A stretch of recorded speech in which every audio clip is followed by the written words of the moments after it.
Hi there, folks. Welcome to another episode of Probate Notes, and I'm Sam Price, your host.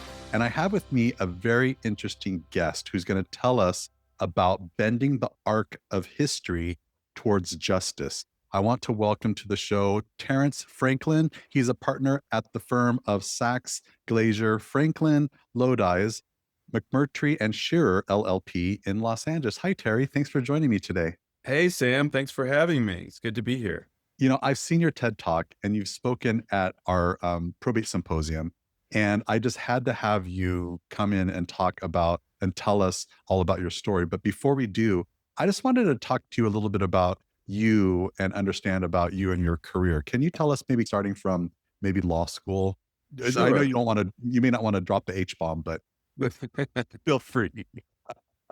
Yeah, I grew up in Chicago, and I'd always known that I wanted to be a lawyer. So I didn't have a good sense of what it was that I wanted to do with it. But being somebody who didn't have parents who were either professionals already, I mean, they work for the federal government, the telephone company.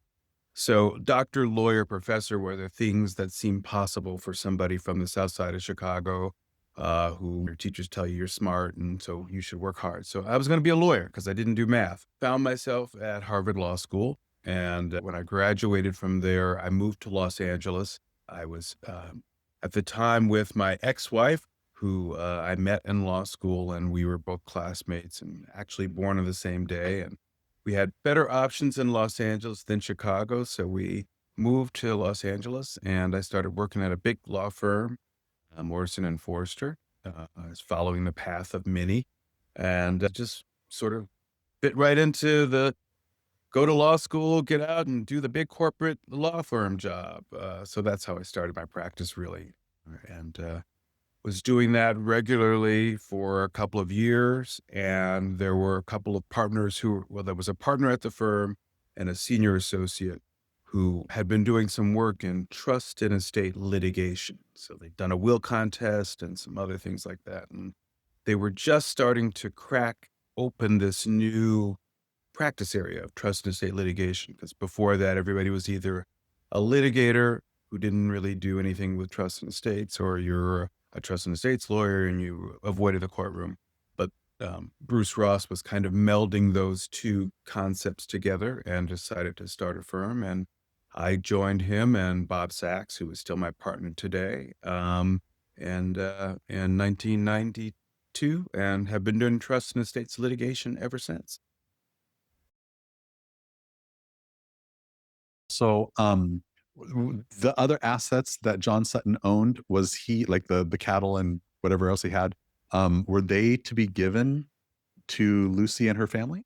Yeah, when as I understand it, all of those assets were to be sold to help pay for the family's transport. So the some 400 cows, the household furnishings, I think each cow was like $4. The horses, there were two horses that were $50 each. But I think everything was pretty much sold, although they might have used the horses to help transport up to Illinois. Mm, And he didn't have much property other than, these people that he owned and the 400 cows and a couple of horses and pots and pans. But it added up to about, I think, $1,800 in property. One of the things that's in the file is there's an order from the court uh, directing the probate referees to go out and to inspect the property and to provide a price for it. This is something that we do as lawyers. You have to yes. get the probate referee to officially evaluate the property so you can do the inventory and appraisal. And according to the inventory and appraisal, it lists the names of all of the enslaved people that were part of John's estate. But it also notes that the will provided that they were supposed to be set free. So the referees did not actually put a value or a price on Lucy and her family. So it's interesting. It's a different way of thinking about these things because it's people as property. And just that twisted thinking again should cause us all to think about what would we have done if we were in those shoes? Had we been Lucy, is easier for me. It's harder for me to imagine what I would have done had I been a white man in Jacksonville, Florida in 1846, who owned people, who had a value, what made John stand out from his neighbors? Because I'm sure his neighbors were like, "Oh no, you're messing up the whole system by even thinking about setting people free." Because we are based on the idea that we have to control and protect our rights to own property. So, all of this inspires me. I've been looking back at history, but I feel like I have these ancestors at one end of this arc of history that I feel like we're on, who did something and took steps to make an opportunity for me by making sure this will got done. And so Lucy and her children could be free. And, this is Sarah. This is my great, great, great grandmother. She was 17 and she was enslaved in 1846. This was Lucy's youngest daughter. So that's my ancestor as well, but they had to make their way to freedom. And I think I have to ask myself, living here in this world we're in 2025, and think about the future descendants. And am I doing things that will make the world better for them? Because just as I have these ancestors who I'm looking back at them, I have descendants who are looking back at me wondering, what am I doing to try to make the world better for them? How has your family, because you brought this to the reunion for, your aunt's, uh, birthday, Mhm. how was that received by your family? That's a good question because, when I first brought it, um, I was expecting that the first reaction was going to be like, wow, this is cool. But the very first reaction when I started explaining that,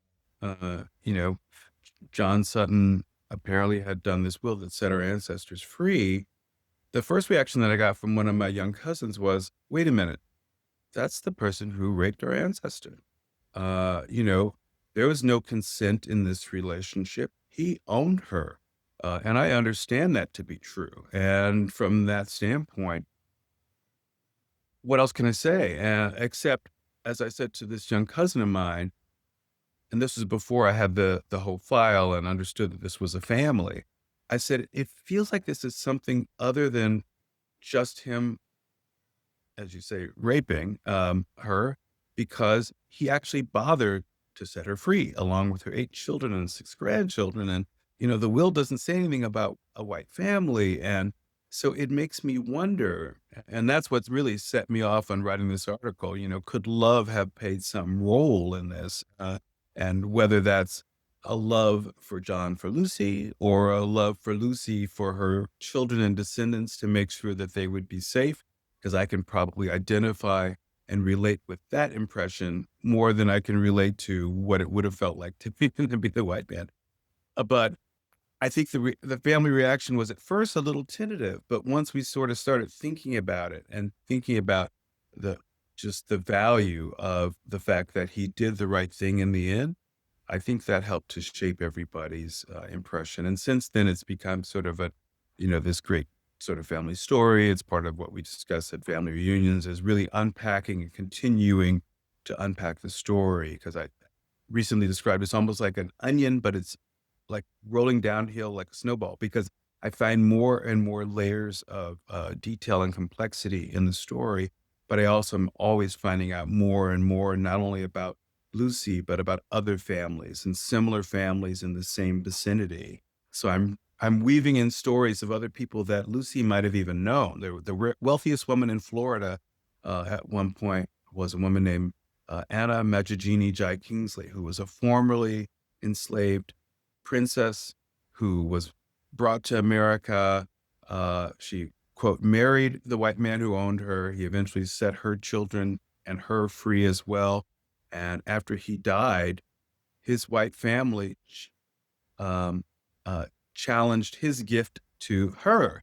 And in fact, the same judge who was in our case was the judge who decided that case, who Mm, came up with the right decision in that case as well, and actually went back to the original treaty from of when Florida became a state of the Union, and determined that because Anna and Zephaniah Kingsley had been citizens of Spain, they were entitled to all the rights and privileges of Spain, and therefore they were able to transfer property, even though the white Florida laws would have prohibited uh, Anna from inheriting that property. So I've woven in her story as well, because Gregory Yale also pops up in that story. So I think they were probably contemporaries. They might have known each other.